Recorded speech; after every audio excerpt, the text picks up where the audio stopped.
This is Hannibal here from thehannibaltv.com with a daily wrestling news update. Sasha Banks, now known as Mercedes Moné in New Japan, but she is a full free agent, got injured last night at a New Japan Women's Championship tournament event that Willow Nightingale ended up winning, who's in AEW.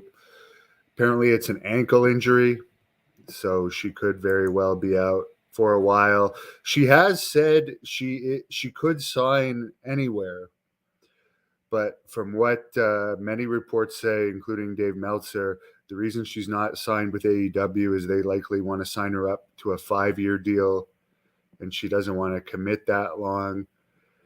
They might be willing to do a shorter deal, such as 3 years, but it hasn't happened at this point, and now she's injured. Apparently, with CM Punk very possibly not being part of Collision, we'll find out this Wednesday when Tony Khan announces if Collision will be either at the United Center or Daly's Place in Jacksonville. Apparently, both are booked for the June 17th episode of Collision right now, but it depends if CM Punk is part of the show or not, because they don't think they could sell enough tickets to fill the United Center without Punk. I would sign Goldberg. Why don't you sign Goldberg? He can sell tickets. That would be a hell of a Collision debut. Bring in Goldberg. Why doesn't anyone think of that? Meltzer brings up that Punk and Banks are the two biggest stars they could sign, but Goldberg, even though he's older, he's in a lot better shape than Punk, and he's a lot better known than Punk. He would create a buzz. Does nobody think of that? Apparently, Newark, for the Collision tapings there, had the lowest pre-sale ever in the New York market for AEW, 3,500, but that's still a lot more than their Canadian Collision tapings in Toronto. They only sold 1,600 for the 19,000 seat NHL arena. Last time they went to Toronto, they had 5,500 at the 7,000 seat minor hockey arena. So 1,600 in a 19,000 seat arena is pretty low. Hamilton is brutal at the Cops Coliseum, site of the first Royal Rumble. They've sold under 600 tickets for Hamilton. Calgary, they're in another 18-ish thousand seat arena. They've sold 3,000. Regina, Saskatchewan, under 2,000. So there's not, I mean, good for them if they're getting a huge amount of money for Collision, but Rampage did a 0.07 rating last week, which is really bad. So is 3 shows when I think Dynamite did a 0.27, which is good, but is 3 shows going to water it down even more? I mean, even if they do get Punk back, when Punk came back to AEW, he boosted Dynamite's ratings for a couple weeks, and then it went back down. So I don't know if he's a long-term solution, but if they're getting a crap load of money, like some people are reporting for the 3 shows with Warner Brothers Media, they might be getting $200 million a year in rights fees. If they get that, then fine. At least the company will be profitable, because it hasn't been profitable yet. So I could understand why they'd accept it. Maybe over time they could sign more free agents that will draw if they are getting that much money. Apparently the issue with Punk is this Ace Steel guy who I've never heard of, and I guess he's a producer. He was a producer before, but he ended up biting Kenny Omega and hitting Nick Jackson with a chair during that backstage fight. So why he's fighting that dirty in a non-life or death situation, to me, that's a fucking pussy way to fight. Like, if you're fighting coworkers, why use a chair? I'll be perfectly honest with you. In a street fight where it's life or death, I could understand bringing weapons into it. But if you're just fighting coworkers backstage, you're a fucking pussy if you're using weapons. That's my opinion on him. But apparently, part of Punk's demands to go back to AEW is to have this guy as a producer, which Tony Khan agreed to, but they want him to work remotely as a producer, and Punk wants him actually there. I mean, I agree with Tony Khan for that. Why bring back a guy that's going to use weapons in a backstage fight? I fully agree with that. I mean, I would not have even hired him back to work remotely. And like, honestly, who is this guy to be a producer? We hear about all these producers. What the hell is his qualifications to be a producer other than CM Punk's friends? Like, whatever. A lot of bullshit backstage with these people. Billy Graham's funeral is going to be this Thursday, June the 14th in Phoenix, Arizona, at the Full Life Church located at 532 Westway Road in Chandler, Arizona. Of course, Billy Graham passed away last week. I put his playlist in the description of this video. Unfortunately, since I got divorced, I don't have very much extra money, and I'm putting all my extra money into this channel since it's my livelihood. So I can't make it to the funeral. I was luckily enough to meet him about 5 times in person, spend a lot of time with him. But again, I'll actually post the address of the church. It's going to be at 12 p.m. Eastern on Thursday. I'll post it in the comments right now. By the way, Jack Kilby and I are going to do a live commentary of the full event video of the Great North Wrestling event that took place May 6th in Ottawa. We're going to do that at 8:30 p.m. tonight, live commentary. So feel free to join that. And below is the description, or is the address of the church. Someone says #Hannibal Wrestling. Thank you. Hey, we crossed the 359,000 subscribers barrier a couple days ago. We're going to hit 360,000 subscribers. So thank you all for your support. Over 220 million video views. What's Collision going to be like? Well, basically, they canceled Dark and Elevation, and supposedly Rampage is going to be the next Dark and Elevation. They're going to bring it down even further from where it is now. They're bringing back Andrade and Miro, who was Rusev in WWE for Collision, but Miro has barely been used since last September. And Thunder Rosa is going to be back. I don't think Thunder Rosa, Andrade, and Miro can carry Collision. As I said, CM Punk might bring back some initial interest, but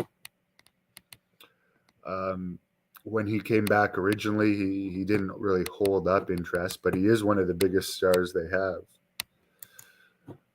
He does seem like a piece of shit, CM Punk. I'm not saying he's not over, but he seems like a very whiny guy. He whines a lot. He's very demanding, and he's extremely arrogant. The complete opposite of a guy like Gangrel, who I was telling Jack Kilby last night, one of the nicer guys in wrestling. Haku actually told me, I do remain in contact with him. Haku told me, I believe on Friday, that he's not planning on wrestling again. I don't know if he'd probably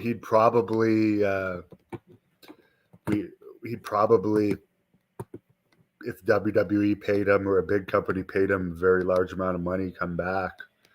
But we tried to book him for one of the upcoming Great North Wrestling events, and he said he's considering himself retired. The Barbarian is not retired, though. He's still doing matches.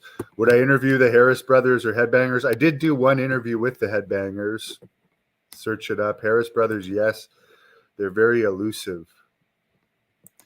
No, Hubert, I can't make it to the funeral. I don't have the extra money to do that, especially a last-minute ticket over $1,000.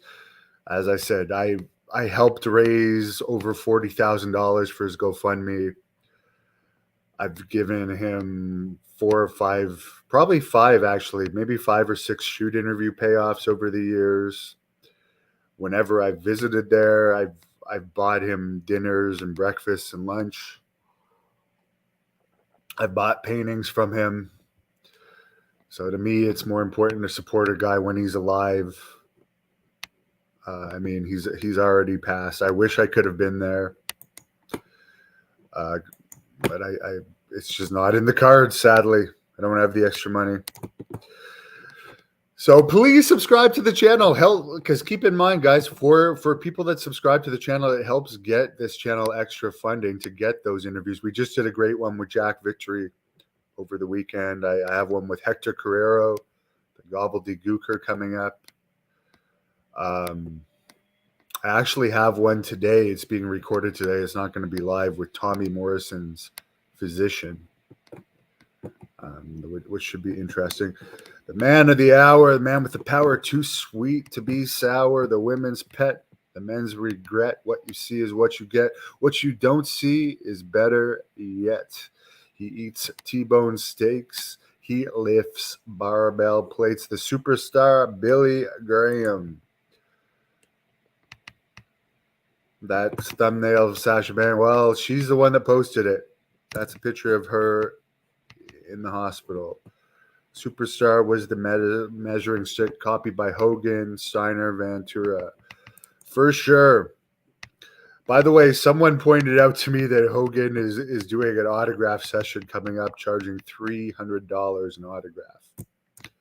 Keep in mind all that Gawker money he has and so forth. He didn't donate a penny to Billy Graham's medical fund.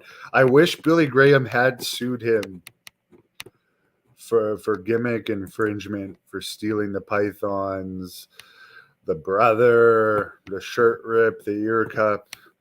So much he took from Superstar. He would have had a good case there. Shelly Martinez shoot interview. I think Jack Kilby has reached out to her about that. Chad, never understood why CM Punk was so loved. I don't get it either, but I don't deny it. I admit that people love him. His fans love him. And like for that first Dynamite he debuted on, they all flew to Chicago to see him. But here's something that a lot of people don't know. AEW did return to the Wintrust Arena with CM Punk after that for a taping, and only drew about 3,500. So, Jay Miller, GSP shoot. I would love to do one at some point. That's a good suggestion. Because of Piper, let's wake Piper up here. She hasn't appeared for a while. She woke me up at 6 a.m. this morning. She's the mascot of the Hannibal TV and stays by my side. She's actually seems to be fully recovered now from my ex has 2 large dogs now, and one of them jumped on her. So for about 2 weeks she was limping. So I don't think she'll be visiting there as much. Someone said I like Triple H best as Jean-Paul Levesque in WCW and as Hunter Hearst Helmsley in WWE. I commend him on his accomplishments, the best politician ever, marrying the boss's daughter. But hey, there we go. Someone else likes somebody who's Hunter Hearst Helmsley. You posted that before I said it. Nathan Jones interview. There is a Nathan Jones interview on this channel with his wife. Really nice guy. Met him in Rhode Island. People love CM Punk because he complains and acts like everyone's out to get him. He's a multi-millionaire and has been spoiled throughout his career.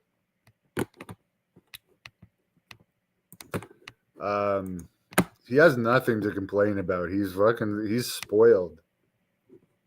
He's a spoiled brat. He's a spoiled brat.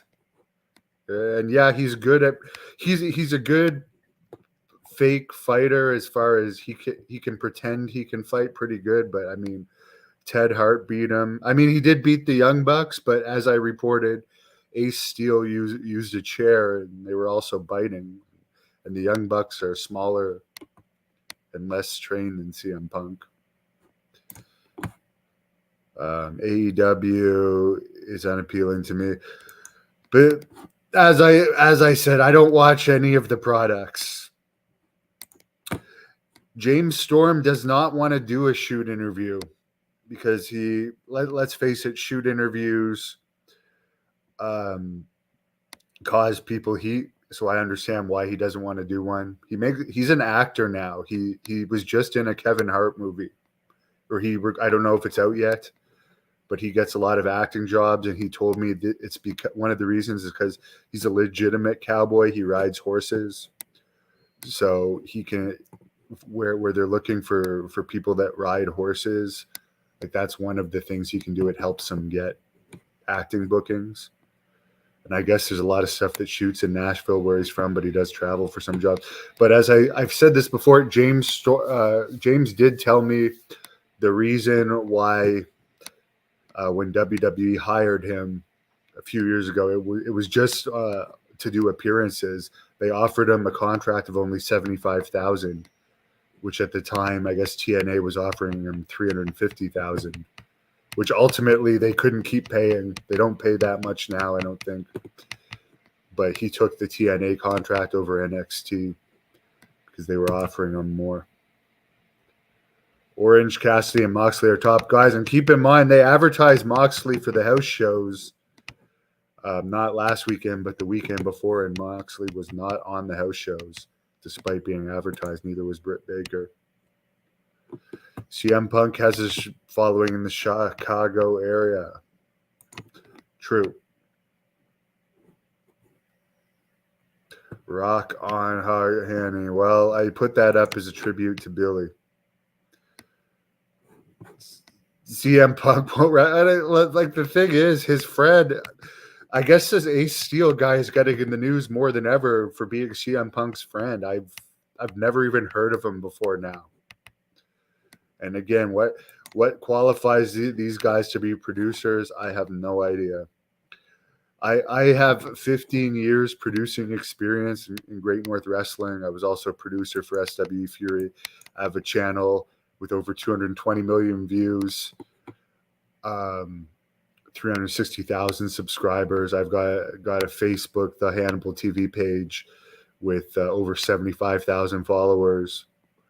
But I can't get a producer job. And yeah, I would take one of these $100,000 plus producer jobs, which I'm actually qualified for, but I guess I'm not a friend of a top star. So I can't get a producer's job. Triple H is a multi-millionaire, and I don't know it off the top of my head, but he got millions out of the WWE sale as well. So if WWE ever fired Triple H, now that they're under new ownership, he could easily start his own company because Stephanie's also a multimillionaire. Jay Miller, Dana White said that he wouldn't even put CM Punk on again on UFC Fight Pass, which shows indie MMA companies. So he said that after CM Punk's second fight, that it was embarrassing. He would never put him on UFC again, and not even Fight Pass. So that's how bad it was. Punk loves Pepsi. I do believe at one point he drank a beer in the ring with Austin, though. Do I play video games? I haven't played a video game since Super Nintendo. What about James Storm was very good in TNA? I agree. Bring back Kato for a follow-up interview? Maybe.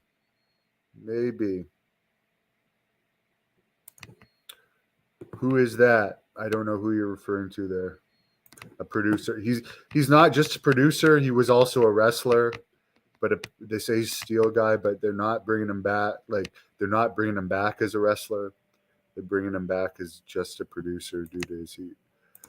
Mad Dog Vachon is dead. He's been dead for a while. He is my favorite ever Canadian wrestler, though, by far.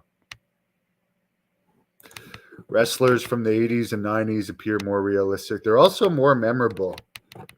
I recently saw an interview with Hacksaw Jim Duggan saying most people on the street can't name 5 wrestlers in WWE now, but they can name all the old guys or most of the old guys. And I agree with that.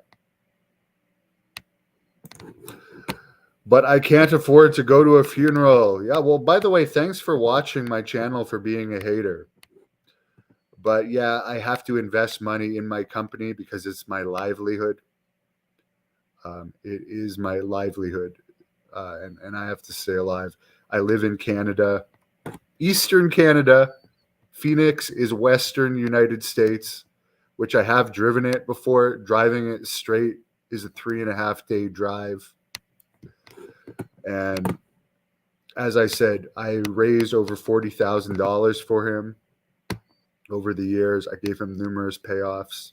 I was there for him when he was alive, when it matters. He's dead, guys. His spirit up there, he knows how much I loved him. Going to a funeral after he's passed. I mean, I wish I could, but can't afford it. Sorry, guys. That's the way it works. I'm the common man. I am the common man. I hate to tell you this. I have stayed at the Four Seasons with beautiful women, and I've spent the night in jail. I've done it all, guys. I'm the common person. I've eaten the worst of the worst food and the best of the best food, and I'm okay with that. What's going on with WWE? They got a Saudi Arabia pay-per-view next week that I am going to do a live commentary on. Other than that, nothing much interesting happening. Bloodhunter versus CM Punk in a cage match. That would be great. Punk had the guts to go in UFC. He made about $1 million a fight with bonuses, and there's a referee to stop it if it gets out of control. It's not like a street fight where you can get beat to get death. The referee's going to stop it if you get in trouble. It's just the way it works. So do a lot of people not want to fight in a cage? Yes. I mean, to fight, I've been in so many street fights making $60 a night as a bouncer. I made between $60 and $150 a night as a bouncer, where you're dealing with weapons and gangs. So someone getting paid $1 million to have a fight where there's a referee to stop it if you get in trouble, I'm sorry. I mean, yes, a lot of people would be scared to do that, but I'll commend him for doing that, getting beat up in front of millions of people and having the guts to embarrass himself twice. I'll commend him for that. Someone says someone has unfinished business with Okada. I don't really follow Japanese wrestling. Find it embarrassing. Cutthroat. I've been having great workouts this past week. I think I've been working out really hard to get through the death of Billy. Is WWE going to push LA Knight? I don't know. I really don't know. I did do an interview with LA Knight, though, when he was in Impact. It's on this channel. Apparently, Bill DeMott was the reason he got fired the first time. He did not get along with Bill DeMott. I already forget his Impact Wrestling Day, but I'm glad he's in WWE. It's the most painful guy I interviewed. The Goon.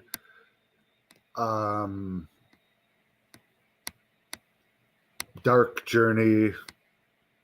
And New Jack, because New Jack was giving one-word answers. And Juventud Guerrera, because he was just such an asshole. Such an asshole. Juventud is one of the biggest assholes. By the way, another one of the nice guys that I've met in the business, I mentioned before, Billy Graham was one of them. Hillbilly Jim was one. Tank Abbott, who's going to do another interview soon. He's one of the nicest guys in wrestling. It's not, he might come off as a dick to people, but I could tell you guys, he's an extremely nice guy. Dan Severin is up there. He's one of the nicest guys too. I mean, although Dodd Fry is grumpy, he's also really nice, very hospitable. Top 5 Canadian wrestlers ever. I really couldn't tell you. My favorite by far is Mad Dog Vachon. Edge would be up there. I wasn't a fan of Bret Hart. He'd be up there though. I'll give him his due. Whipper Billy Watson would be up there. He did really well over the years. Abdullah the Butcher's Canadian. There's my top 5 unbiased. My favorite of those would be Mad Dog. The other 4, I put them up there as they were in the most successful. Although those are like the most successful. And I'd even say Natalia would be in there as a 6th. She might not be as famous as those other 5, but she's had a very good WWE run, and I'm proud that I trained with her in the dungeon. I mean, exactly. Doesn't matter when you're dead, you're dead. I mean, I do believe that the spirit lives on, but when you're dead, I mean, you can't help them. It's better. Like, honestly, if I'm gonna die, I'd rather people be there for me when I was alive, and I was always there to communicate with them by email on the good days and the bad days. I mean, even his webmaster, Mike, I don't know if he's going to the funeral, but he made it the day before he died. And like, that's when it counts, guys, when he's in the hospital. I'm sure there's going to be some people famous in wrestling at the funeral that never visited him at the hospital. Didn't help him out at all in the last 2 or 3 decades of his life. Who was my favorite wrestler from years ago? I mean, Ric Flair would have been up there, and The Undertaker and Macho Man. Those are the top 3 that come to mind. Someone says, Billy did admire you. Well, I was there for him since 2011. And by the way, I did a video remembering Billy Graham, almost an hour podcast going over his career. And I forgot to say, although I knew him since 2011, the very first time I met Billy Graham was in 2006. WWE used me as an extra in Phoenix, Vegas, and Bakersfield 3 nights in a row. The Phoenix show was a pay-per-view, and Billy Graham was back there with Bill Anderson, and they just had me as an extra. I got paid to do nothing that day. They didn't need me for anything. I was just there in case they did. But I was a fan of Billy Graham, and his DVD and book had just come out shortly before this. I think he was put in the Hall of Fame in 2004. So I had bought the DVD and book, so I was very familiar with Billy. So I was hanging around him in the dressing room that day, and I remember I watched the pay-per-view backstage and sat beside him, and he was talking to me that whole time, and I was a nobody, and he was treating me just like I was one of the WWE wrestlers. But it was so fun to be sitting beside him, watching the pay-per-view with him. And I remember I did ask him for advice on training arms on that day, and he told me when he did tricep presses on the tricep bench presses, closed grip, he said, very, very important, put your thumbs like that on the bar and have your hands right together, because some people will leave some space on closed grip tricep press. He said, do them like that. And I always took that advice. But that was the first time I met him. Of course, he never remembered that by the time I met him and started becoming a friend in 2011. But I just remember how nice he was in 2006, just as an extra. What are my thoughts on Kenny Omega? Very, very successful. I mean, and a good character. He's not my style of wrestler, but I respect him. I have nothing bad to say about Kenny Omega.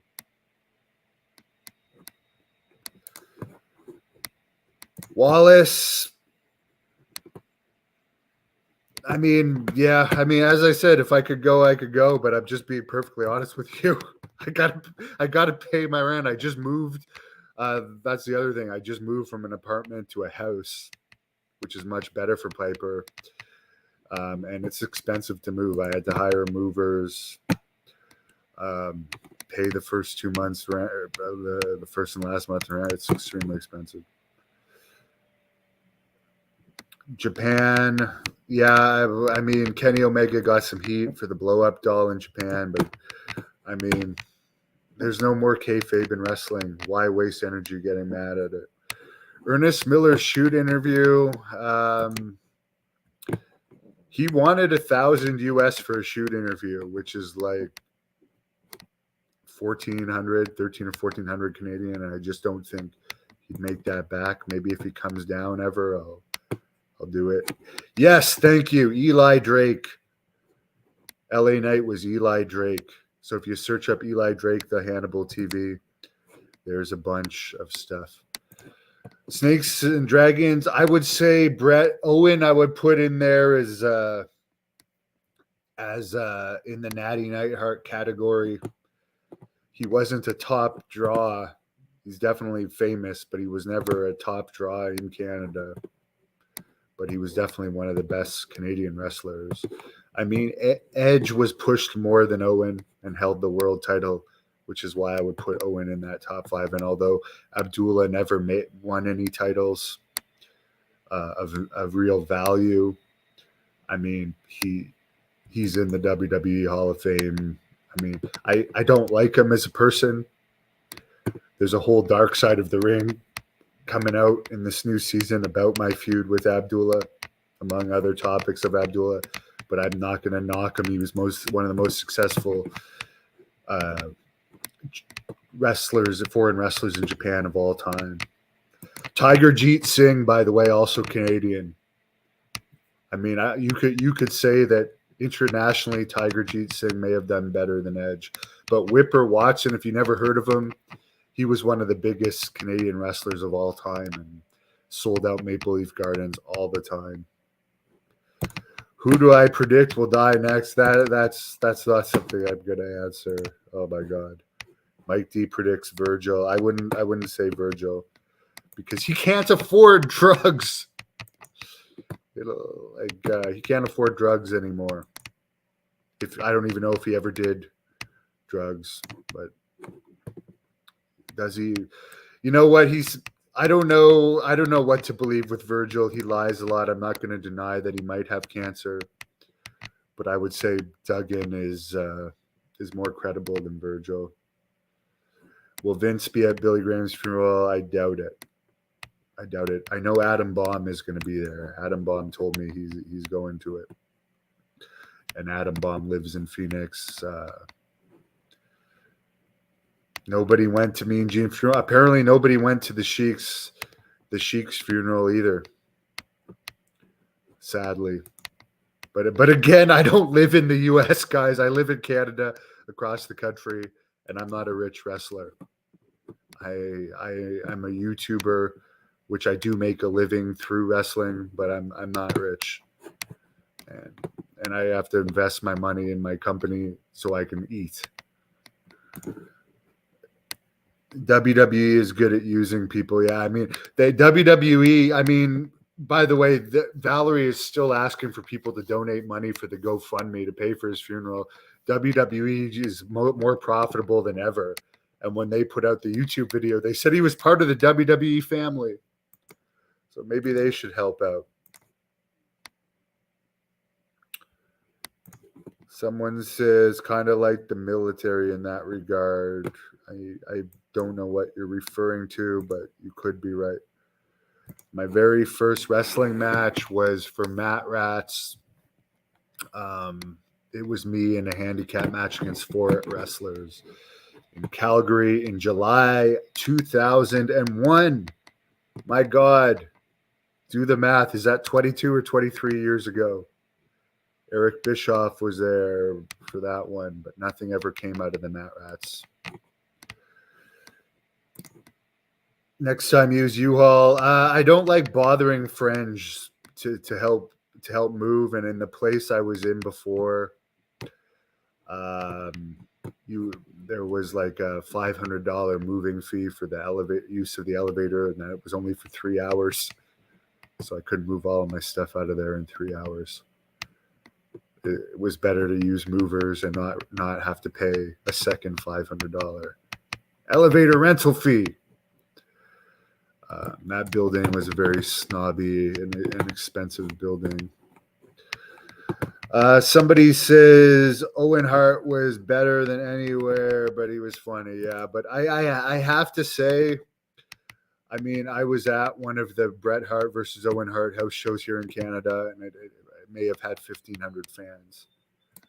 It was a good angle, but funny doesn't equal money in wrestling. And I'm not saying Owen Hart wasn't great. I'm just saying he's most famous for dying in the ring. They tried to push him for a while as a main eventer against Shawn Michaels. It just didn't get over. Adam Baum, by the way, he's a really nice guy. I'd put him up as one of the nicer guys in wrestling I've dealt with too. I got a lot of respect for him, and he's underrated. Is there any Mat Rats footage? I actually have the Mat Rats footage from the first event. I think Harry Smith gave it to me, and since I was never paid for Mat Rats, I'm pretty sure I could post it. Here's a story about Mat Rats, that first Mat Rats. This is going really long, this news update. I was only trained maybe 1 to 3 times before I had my first match, because Ted Hart was in charge of training the Mat Rats people, and he has a history of like not being organized. Okay, so they didn't really train us that much for the non-wrestlers. I was brought in because I was Canadian champion at the time and 17 years old, and I applied, and they thought I would have potential if the show had got picked up for MTV like they were planning. But I accidentally headbutted TJ during that first Mat Rats show, Tyson Kidd, and like he got busted open, and he didn't. We're friends now, but he did not forgive me for that for a long time. But it was a pure accident, and I wasn't trained. Wallace, WCW goes through wrestlers like alcoholics go through liquor. I agree. JM, best YouTube channel. I agree. Mike, thank you. Yeah, you got to pay to use the elevator to move or accept, like say you're getting a new couch. You have to friggin' pay a $500 fee at that place. It was brutal, and it was full of very snobby people. And honestly, to take Piper down an elevator every time she had to use the bathroom, I had enough of that. This place is a lot better. And cheaper. Adam Bomb versus Earthquake, WrestleMania 10. Good memory, Jay. They probably wouldn't use Haku correctly in WWE. And in WCW, I mean, he had a job, but supposedly he only made $150,000 a year compared to like the No Limit soldiers making $300,000 or $400,000 a year. But Haku, he's one of the nicest guys in the business, and so is Barbarian. They would be on that list with Billy Graham, Tank Abbott, Hillbilly Jim. We'll put Haku on there with Barbarian as well. Dan Severn, Don Fry. Most of the MMA guys, by the way, that I've dealt with are nicer than wrestlers. Mark Coleman was really nice. Mark Coleman, I paid him for an hour interview. I ended up being at his house for like 6.5 hours.